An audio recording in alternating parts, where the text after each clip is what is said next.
অনেকেই মনে করেন আমি একটু উদ্ভট রান্না করি, কড়াইটা গরম হোক, আসলে করিও। আমি কারো থেকে শিখে করি না, আমার মাথায় যেদিন যেটা আসে সেই রান্নাটাই করি। এবার হচ্ছে এগুলো মাসকলাইয়ের বড়ি, এটা ভেজে নেব, তেল দিয়ে ভাজবো, আগে একটু গরম করে নেই। একটু গরম করে নিলাম, এবার আমি অল্প একটু কোকোনাট অয়েল দিয়ে এটা ভেজে নেব, যেহেতু এটা বেশ হিট হচ্ছে, ভাজতে হবে তাই।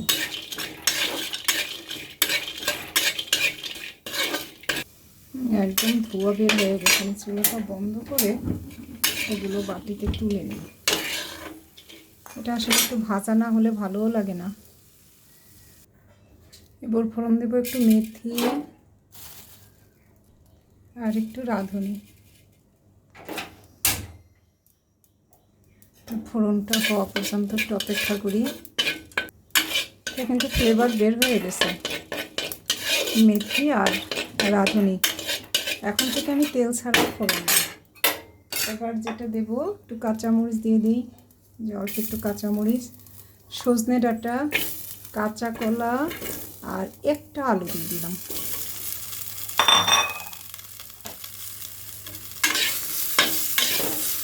এখন এতে আমি যে মশলা দেবো সেটা হচ্ছে ধনে জিরার গুঁড়ো,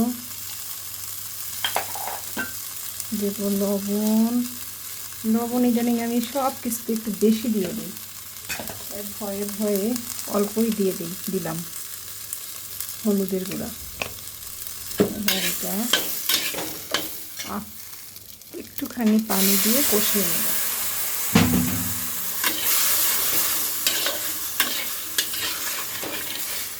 ঢাকনাটা দিয়ে দিই, দেখা যাক এটার কী অবস্থা।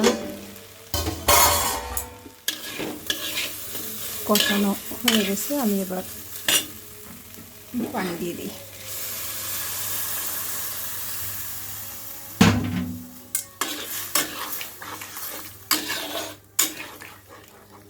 ঢাকা দিয়ে দিই, আমি দেখি কি অবস্থা। তরকারিতে তো তেলই দেইনি, বলে গেছি। এবার একটু সরিষার তেল দিয়ে দেই, অল্পই দেব।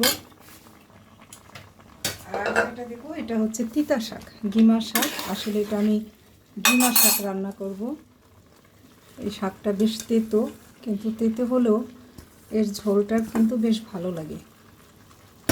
আর এটা দিয়ে তো বেশিক্ষণ জাল দিব না, অল্প একটু পরই তরকারির রান্না শেষ হয়ে যাবে আমার।